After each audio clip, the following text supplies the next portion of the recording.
buzzing to get into this conversation because it's one that's been asked for so much recently, and honestly one that I didn't even think about doing until it came up in conversation with a few fellow business owners.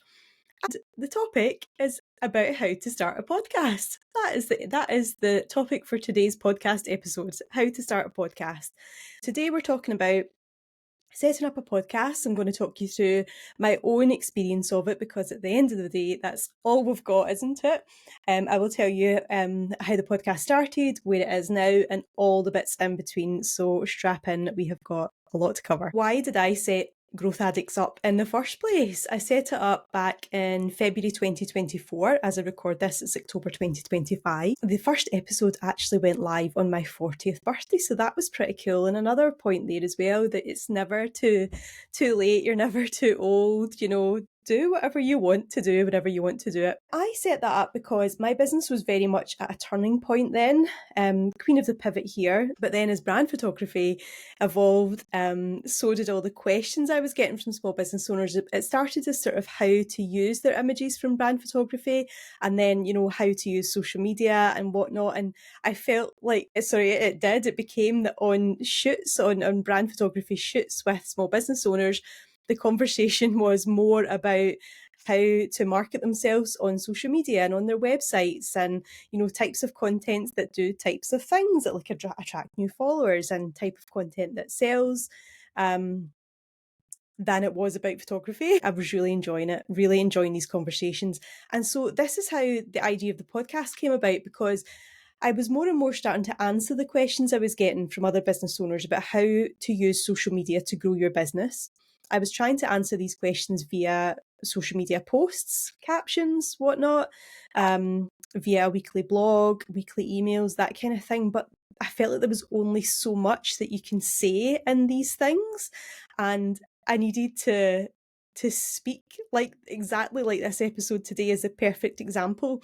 When people are asking me how to set up a podcast, now a few of my community members, I run a social media mentorship community, which is awesome. It's full of just the best people.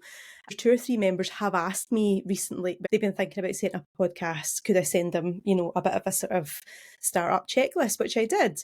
And even doing that, it didn't cross my mind to do an episode about it. Anyway, here we are. So that was the real reason behind setting Growth Addicts up. The goal really wasn't much more than that at all at the time. There wasn't much past that. Yeah, the podcast has gone from when it was just launched, maybe 100 odd episodes perhaps in the first month or so, to now we get around about 4 or 5 times that downloads a month. Certainly we're almost at 5,000 downloads overall, of all time since we started a year and a half ago, which is huge for a small fish like me. Bearing in mind there are billions of podcasts out there. We've also had some really awesome milestones. Milestones, is that the right word? I'm not sure, but the podcast is an Apple Top 30 podcast, which is huge. To be ranked in the top 30 of Apple podcasts, which I think is probably the biggest platform in the world, to be ranked in the top 30. Now I'm talking Stephen Bartlett is in this ranking. Jenna Kutcher is in this chart as well, who I massively respect and admire.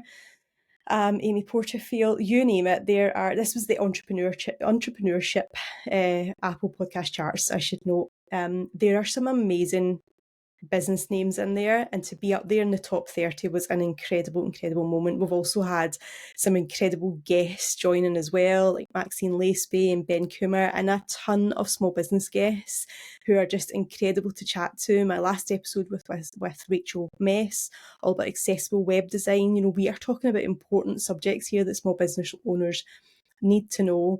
And yeah, the feedback I get from the podcast, there's not a week goes by where a DM doesn't drop in on Instagram to say, I've just found this podcast and you, at the time when I just needed it. Another recent episode I did just myself was all about my, really honest nitty gritty journey about going from employment to self-employment, included all my figures and planning in there as well. And the amount of messages I got about that, like this, saying this has given me so much encouragement and inspiration and made me feel like this is actually possible. Like that, there you go. That's exactly what this was for.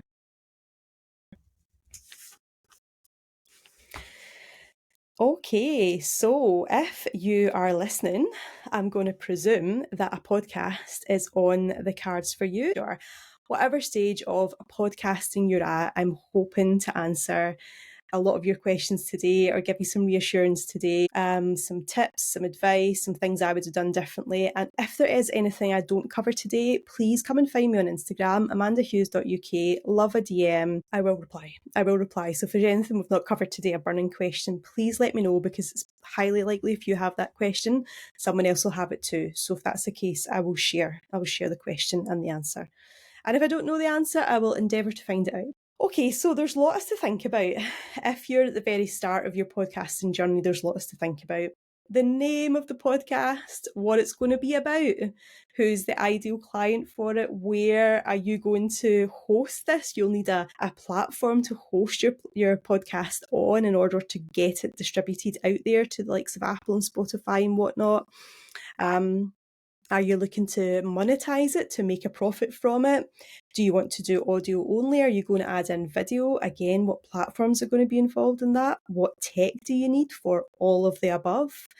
Are you going to do it solo? Are you going to have guests? Where are you going to record it? There will be so much going through your mind, I can imagine. So I'm going to start at the top, which for me, if you know me, is always going to be ideal client. So if you're doing a podcast, you have to be super focused and super clear on who it's for, because without that, like most things we do in business, you're going to be wasting your time. So before you do anything, get clear on what your podcast is about and who it's for, who is most likely to listen to it. That's your ideal client right there. And what's in it for them? What's the podcast about? What's the goal of it? Get really laser focused on that. Now, you're going to want to give your podcast a name, a bit like when we set up our businesses. It's such a big factor. It really is. The name has got to be ideal client focused. It's got to be good for SEO. It's got to be clear. It's got to be memorable. The best advice I can give you here is just similar to what I'm sure you did for your business name. Have some fun with it. Do some research. See what's out there already. Can you tie it in with your business name already? Might it just be your name, the Joe Blog Show? Lots of podcasters do that. Mine's is the Growth Addicts podcast. For season 4, I have added in small business to it, just purely to test that out for SEO purposes. So I will reassess that at the end of season 4 in February. But really it's known as the Growth Addicts podcast, and that's really because so many business owners I speak to, and myself included, we are just addicted to growing our small business. It's just on our minds all the time. Like, take all of that into account when you're looking at your name. SEO in particular, you want it to be searchable, you want it to be found really easily by your ideal client, by your target audience. So bear that in mind, but have some fun with it. Now, I mentioned tech there as well. Where to start with tech? Now, I mentioned Jenna Kutcher, who's a podcaster who I massively admire, and I've listened to her podcast, Gold Digger, for a long, long time. Like, it's when it started, which was probably about 10 years ago, which probably coincided with me starting out in business. So, huge fan of Jenna. And I know that Jenna shared with us that her first podcast episode was recorded in her car, on her phone, with just Apple earbuds, wired earbuds it would have been at that time, and pillows from her bed all around her car to sort of cushion the noise. So Jenna's now a multi-millionaire business owner, and Gold Digger is a fantastic, phenomenal podcast. So if that can start there in a parked car in the driveway with pillows for noise reduction, then trust me, you can start your podcast too with limited tech. Now, I I started with headphones and mic just purely because I did a bit of research. I listened to some podcasts like this about setting up a podcast, and lots of people who, like Jenna, who shared that story, said, it was rough, but it got done. It got everything out there. However, if they could go back, they would have got noise reducing headphones, a nice quiet area to record, and a decent mic. So I was lucky enough to learn that from people who've gone before me, which is exactly what I'm hoping that you get from this today. And I just popped to my local Currys. So shout out for Currys. Explained to one of the sales assistants there what I was doing, and he set me up with a microphone which was on sale and a set of noise reducing headphones, which I am still wearing today and a year and a half later. I have never had, touch wood, any hassle from any of them. They do the job. They connect to my PC. Now, at the very start, first few seasons, I recorded the podcast from a corner of my dining room with all the doors closed. Quiet house most of the time. Sometimes the kids and husband, I was like, could you please go upstairs just for an hour to do this? But that really was the setup. And at that time, I was not recording video, it was audio only. I think I did a few via Zoom if I had a guest via Zoom. I did solo episodes via an app called Audacity. It was very basic. It was simple as that. So for my very first episodes, which were solo, I had mic, headphones plugged into my PC, corner of the dining room, and an app on my desktop called Audacity. I've never recorded anything for the podcast on my phone, so I can't recommend anything like that. However, lots of podcasters who I've listened to who did do on their phone have always said if they could go back, they would change that because audio is super important. You know yourself when you're listening to a podcast, if the audio is poor, you can't tune in properly, it really wastes the listener experience and you're actually highly unlikely to complete listening to the show. So audio is super important. So that would be my advice. At least get some noise cancelling headphones and a decent mic.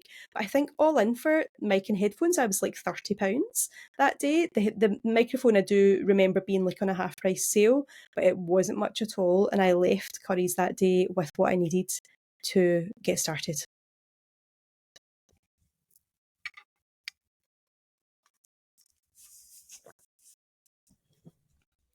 Something else you're going to have to think about is how regular you want to do your shows. Now, this comes down to time, I guess. One episode, my episodes are roughly, they're an hour long max. Guest episodes tend to be an hour. Solo episodes can be anything from like half hour to 40 minutes. But even though my episodes are only that length, a full episode still takes out about 2 hours of my week. So my episodes are weekly now. I started off monthly, then went twice monthly, and then went weekly as of August 2025. But yeah, a 1 hour episode or any episode really takes about 2 hours of my week. So that's taken into account the actual recording of the episode, the setup beforehand, then downloading afterwards. Now, I don't even edit my episodes, which is something else I'll come on to, whether you want to or can, if you have the ability to or you have the time to learn to edit your episodes yourself. Again, whether that's audio or video. It was something that I didn't have the time to learn, and so therefore I've outsourced that from the start, and now it just works for me. Big shout out to Abby, who is our podcast editor.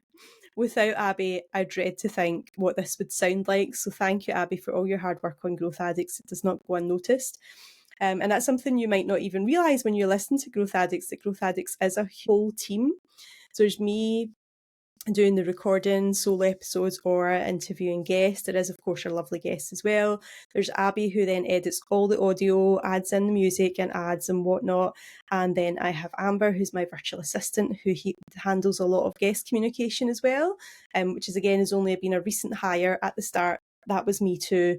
But what I'm saying takes me 2 hours is just the basics of this, and I'm not editing and not doing all the guest communication either, although guest communication has got a lot slicker as we've gone on, so I'll cover that as well.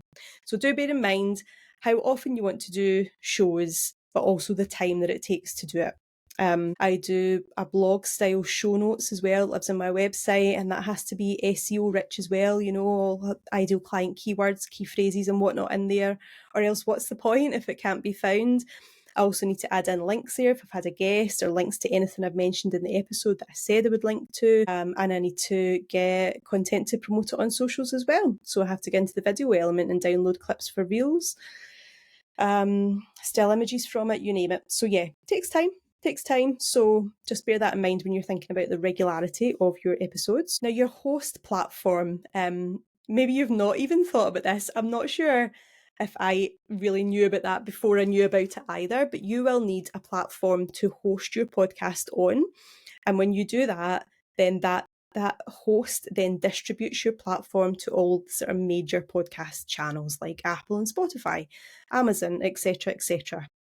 So I choose to host mine on Buzzsprout. It was recommended to me at the time, and I went with that recommendation, and I've never looked back. I'm a kind of, if it's not broke, don't fix it. Like if something's not giving me any hassle, especially when it comes to tech, I continue to use it now a year and a half later. So huge shout out to Buzzsprout. They are my hosting platform. Now, I do pay for this, but it's like £9-10 a month, something like that. I'll record the episode either solo or with a guest, send that audio to Abby, who edits it and makes it sound awesome, adds in music, etc., etc. And then Abby will then upload that to Buzzsprout. Now, Buzzsprout is then where we put in the SEO title and description and whatnot that I spoke about, and any links. And then we publish it to go live a certain time on Buzzsprout. And when that goes live, Buzzsprout then does its magic behind the scenes and sends that episode out to where it needs to go, to all the major platforms, so that it can be heard worldwide. So that's what Buzzsprout does, and I pay, as I say, about £9 or £10 per month for that. So that's not an awful lot. Bear in mind, I do have an offer for Buzzsprout. So if you sign up for Buzzsprout using my link, which I'll pop in the show notes, you get a $20 credit, almost the equivalent of 2 months paid, isn't it, if it's £9 or £10 a month? So I'll pop the link to that in the show notes. And get yourself a little discount if you plan on using Buzzsprout as a host. I spoke there a bit about editing as well. That is something you really need to consider. Are you going to do it? Do you have the skills to do it? Audio or video or both? If you do, fantastic. What time is that going to take you to do that, on top of just the basic time of recording the podcast and everything I mentioned there about SEO stuff to go with the podcast as well? Bear all of that in mind. If you are going to outsource, who are you going to outsource to? What's your budget for that? And if you're paying for that, then is that going to be out of your pocket? Is it going to be out of other business profits? Or does that mean that you have to monetize the podcast? Do consider your editing and your abilities and your time and willingness to learn that. And then, of course, cost of outsourcing, you have to weigh all of that up. Maybe you're just going to do really short episodes that don't need much editing. You know, there's podcasts out there that are just like 10-15 minute episodes, with an intro and an outro, no ads or anything. If that's what you're doing, then maybe you can do that yourself. But yeah, just take that all into account: the time, the cost, the skills. Now, also, you have to think about whether you're doing your podcasts in person or online. I've always done mine online because I record from home. Like I say, I've got young kids. I've got lots of places to be lots of the time, and face-to-face stuff just doesn't really fit into my life just now. So I'm always online. Whether it's solo or guest, I just do them from home. If you're going to do it from home, have you got an environment that you can do that? It just has to be, like I say, I started in the corner of my dining room with the doors closed, and now I'm in what is now a sort of spare bedroom office space. It's a small to medium-sized room, with the doors closed, and the sound quality always seems to be fine. I think a lot of that is to do with Abby making it sound awesome. But yeah, we've never had any problems with that. So I think as long as you've just got a room that you can close off in a quiet, building, presuming if it's from home, there's not kids knocking on the door and whatnot, your space does have to be relatively quiet.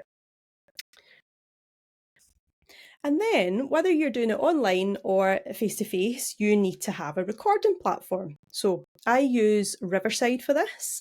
I have used Zoom in the past, and I've used Audacity.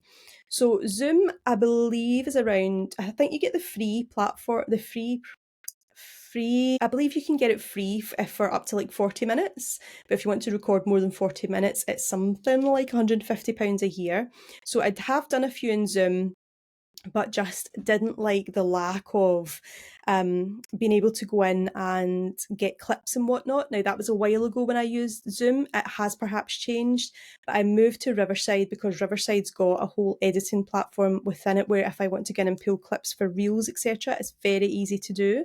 Or if I did want to use a full video to put on YouTube, as I've done for a few episodes, I can do that as well.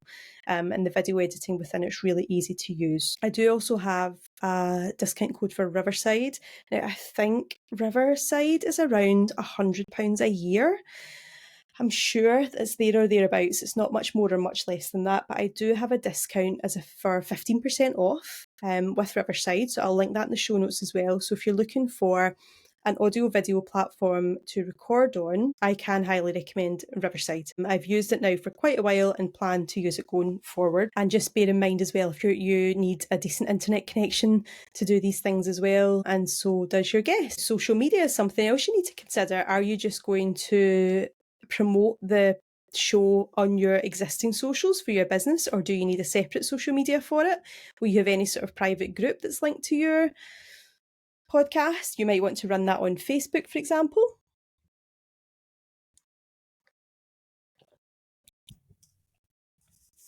And how you're going to promote it on socials? Are you going to get video clips, or is it just going to be snapshots? So you need to, you can get that from Riverside. You can get just snapshots that you can use as images. With socials as well, think about your guests and how will they promote the episode? Will you have an agreement that they have to promote it? Again, you have to think business. What's in it for you? Are you going to get exposure to their audience? Will they agree to doing a collaborative post? Something I will say is I have trialled for season 4 to have a sort of bigger name guest each season, so that my audience of small business owners can really learn from someone who's quite far ahead, if you like, in terms of financial gain and business size and whatnot, because there's things to be learned there for sure. But what I will say, no offence to my big name guests if you're listening, but they're not the best at sharing on socials. Now, it's often not them that does socials. They often have someone who manages that for them, but I find it doesn't filter through the same. When I do have a guest that's a small business owner, although it's a smaller audience, it does get shared and used more. And I will send clips and images for them to use as well to encourage that. But on the subject of guests, if you're going to go and have guests on your episode, just make sure, their values are aligned with yours, their audience is aligned with yours. They take into account, will they promote this episode efficiently? And also, what will your guest user experience be? So at the start, I did a lot of back and forth emails. There was no calendar link or anything, and it was so time consuming, you can imagine. So once it was part of actually hiring a virtual assistant. Hi, Amber. Part of hiring a virtual assistant was to help me with that podcast guest experience because it was getting out of hand. It was taking up so much time to go back and forth, and I just hadn't known how to make that better. So Amber set up just a simple Google form for me, which is now our inquiry form. So any booking has to go through the inquiry form. They tell us about their business and what sort of things they'd like to talk about and how that ties into my audience of small business owners.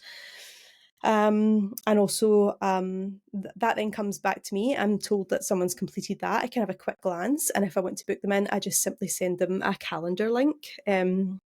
Or Amber can do that. I only have set days where I record, so it's really easy to do that. Just set over the set days and set times. They then put in when they book, and then I know, depending on when we're recording that episode, when I can put it live, and I can slot that into the podcast episode scheduler. Now, let's think about monetising. I've mentioned that a few times, and I know that will definitely be on your mind because, at the end of the day, you don't want to work for free.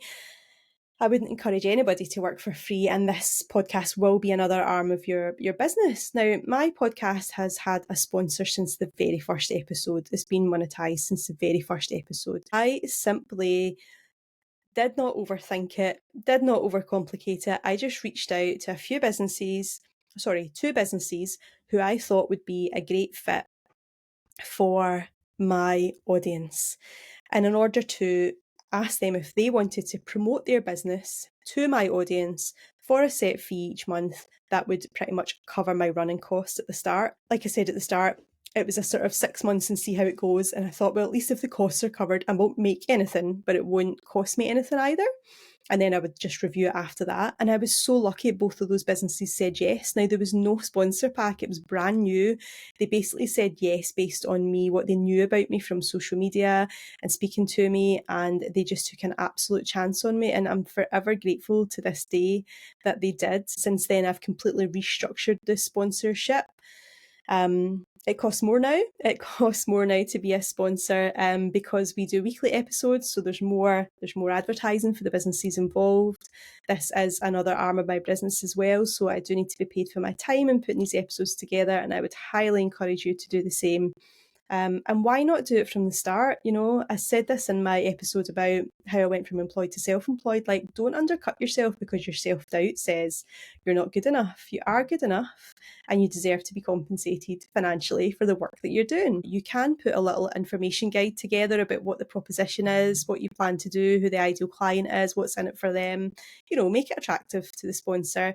In terms of pricing it, you want to make sure your costs are covered if you decided to use an editor, for example, or you need a VA to help you manage any part of it. And for your own time as well, you know, think about that time that we spoke about. Is it 2 hours? Is it 4 hours per week? How long is it going to take you? And how much do you want to be compensated for that? Take all of that into account. Do you want to make a profit from it? Take all of this into account, and then it might be that you can approach one sponsor. Maybe you need two, maybe you need three. But yeah, that's the process I would go through in thinking about having a sponsor. Now, there's other ways to monetize as well. You can also use ads. Now, I should say as well, it's not monetizing, but you can also use ads on your podcast to promote your own products and services, which I do. You'll hear throughout this episode that my mentorship community is mentioned, Get Seen, Get Sales, and also my social media planner is mentioned. Like, it's a great platform. People are listening because they want to hear what you've got to say. And if people are following along on social media or listening to your podcast, they want to know more about you, and that includes what you offer. So don't ever feel like you can't do that. You can't use your podcast space as a place to talk about your own offering as well. You absolutely can, and people do want to know and hear what you've got on offer. And I do get members joining my community who have heard me from the podcast, so thank you. But yeah, so little side note there. You can actually use ad space on your podcast for your own offerings, but you can also use them for other sort of products, services from external businesses, one-offs, and affiliate links are a really good way to do this. So if you can get an affiliate link with a product that you think would be of interest to your ideal client, then by all means approach the company and ask them. Companies are loving affiliate links just now. Affiliate links generally work a bit like my Buzzsprout and Riverside, they're affiliate links. So if you use them, then I will get, what was it again? Heartbeat, $20. You get $20 off and I get $20 off. So there's something in it for everyone, including the company. So if you can go to them and say, you know, I actually use your product and I would love to talk more about it, I would love to be an affiliate for you, they will likely jump at the chance. They've nothing to lose. They give you a small percentage. The new client gets a small discount and they gain a new customer. I've had a sponsor from the very start and it was just simply from asking. Nothing fancier than that. It was from sending an email. So don't be scared to ask. Ask the question. What's the worst they can say? They say no?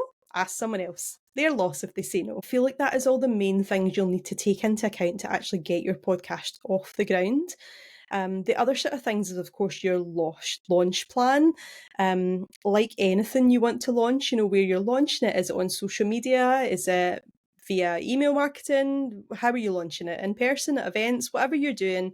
Like anything you'd be launching, you want to build up a bit of buzz before it, a bit of hype, let people know what you're doing, put polls out, ask them what they'd like to hear about in your podcast, you know, build up some excitement. Maybe gather some leads of people who are like, I will definitely listen to that, get an email address for them and make sure they get the first episode, sort of VIP style. Another tip as well, something I didn't do, but I would do if I was starting out again, is to have a few episodes at launch. So I only just launched in fact, I did a trailer, I'll tell you about that in a second, but when it came to episodes launching, I just did one at a time. And it was monthly at that point. So I launched the first one. Everyone really enjoyed it.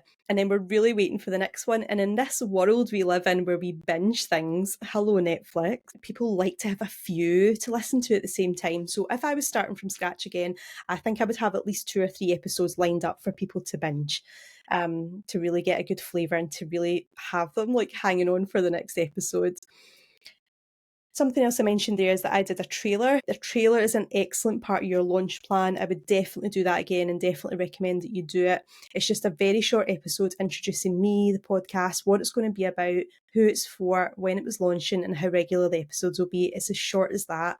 And it actually still gets downloaded quite regularly. So it's still out there working hard for me. And we had an excellent launch when we first went live. So highly recommend doing that. And of course, if you need any help with your social media marketing, that is what I do.